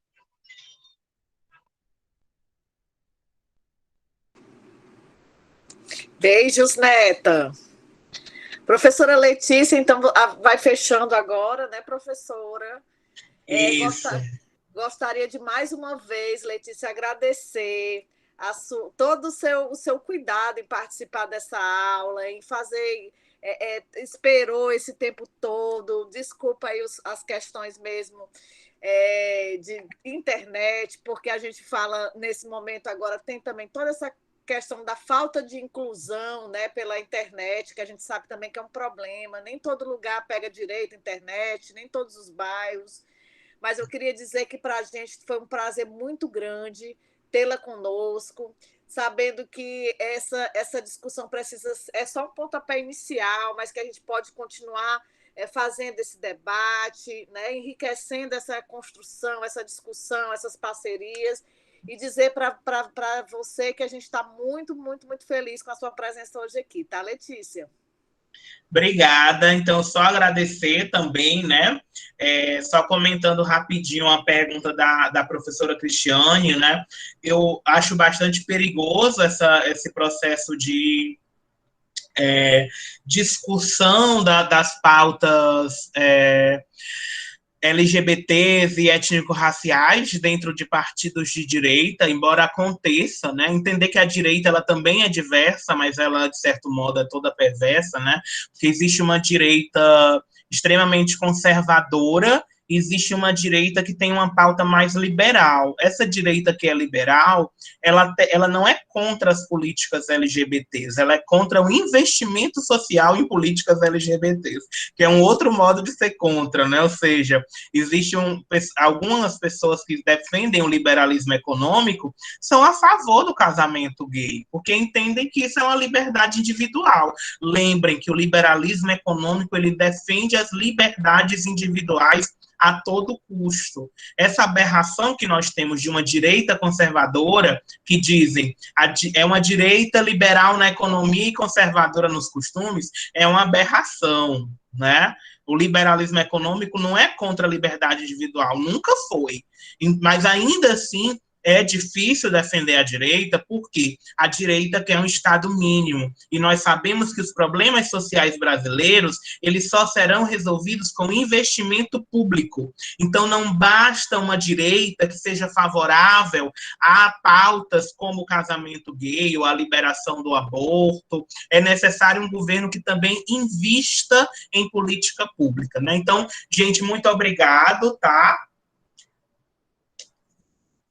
É preciso um governo que também invista em política pública, né? Eu acho que o Felipe entrou depois, e não apenas que defenda a liberdade. Comprem o nosso livro, quem puder, acessem, sigam nas redes sociais, @profaletícia, tá bom? Me marquem, quem tiver com seu livrinho, marca um pouquinho aí. Quem marcar o livro, posta, me marca lá no Instagram, tá bom? Quem tiver fotos, pode postar e me marcar, tá bom? A gente vai tentar fazer um lançamento em Fortaleza, talvez em julho ou agosto. Ainda estou tentando organizar. Essa semana eu vou ser vacinada, e aí a gente vai fazer um lançamento com os protocolos de segurança. Só as pessoas passando, não é reunião de lançamento. A pessoa passou, pegou o seu autógrafo, foi embora, tira uma fotinha, vai embora. É só uma passagem, porque a gente não pode ainda aglomerar demais, né? Mas eu vou tentar negociar com alguma livraria, algum café em Fortaleza, para julho ou agosto, uma sessão de autógrafos, e aí vocês vão saber, porque eu vou divulgar amplamente nas redes sociais. Ó, já estão botando para eu procurar lá a marca, viu? Adoro, vou procurar. Obrigada. Obrigada, beijo, gente, boa Letícia. noite. Beijos, muito obrigada a todos e todas e todos que ainda estão aqui. Agradecer ao professor Estênio, do nosso MAS, mestrado acadêmico em serviço social, professora Cristiane Marinho também, que faz parte, professor Paulo Júnior, que está aqui. Um abraço para a professora querida Tereza Cristina, que é coordenadora do nosso núcleo, né, do NA, coordenadora do NA, que está sempre à frente, uma grande lutadora feminista, adorada por todos nós. Um grande abraço, Tereza. E Letícia, que para a gente foi um prazer imenso e que eu quero demais conhecer pessoalmente, viu? Um abraço, querida, um abraço a todos, todas e todos os estudantes também, Matheus, Juliana, um abraço bem grande para vocês, né, para os intérpretes, Germana, que está aqui também. Um grande abraço para vocês, tá bom?